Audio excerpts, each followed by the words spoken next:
కామారెడ్డిలో కాంగ్రెస్ తరఫున 19వ ward councillor అభ్యర్థిగా సవితా శ్రీనివాస్ ప్రచారం నిర్వహించారు. కాంగ్రెస్ పార్టీ బీఫామ్ ఇచ్చినందుకు షబ్బీర్ అలీ సీఎం రేవంత్ రెడ్డికి ధన్యవాదాలు తెలిపారు. వారు తనపై ఉంచిన విశ్వాసాన్ని నిలుపుకుంటారని చెప్పారు. 2 ఏళ్లలో కాంగ్రెస్ పార్టీ చేసిన అభివృద్ధి సంక్షేమ పథకాలను ప్రజల్లోకి తీసుకువెళ్తామని తెలిపారు. ఆదర్శ్ నగర్ చాలా వెనుకబడి ఉందన్నారు. రోడ్లు, డ్రైనేజీల సమస్యను ఒక్కొక్కటిగా తీరుస్తానని హామీ ఇచ్చారు. భారీ మెజార్టీతో గెలిపించాలని ప్రజలను విజ్ఞప్తి చేశారు.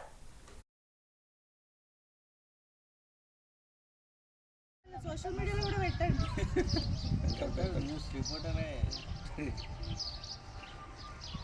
నమస్తే అండి, నా పేరు గురుగుల సవితా శ్రీనివాస్. కాంగ్రెస్ పార్టీ నుంచి మాకు నమ్మి 19 వార్డు అభ్యర్థిగా పోటీ చేసే అవకాశం ఇచ్చినందుకు షబ్బీర్ అలీ గారికి, రేవంత్ రెడ్డి గారికి ధన్యవాదాలు తెలియజేస్తున్నాము. ఇప్పుడు మేము ప్రచారం చేస్తున్నాము 19 వార్డు మొత్తము. ఇక్కడ ఉన్న సమస్యలన్నీ మా దృష్టికి వచ్చాయి.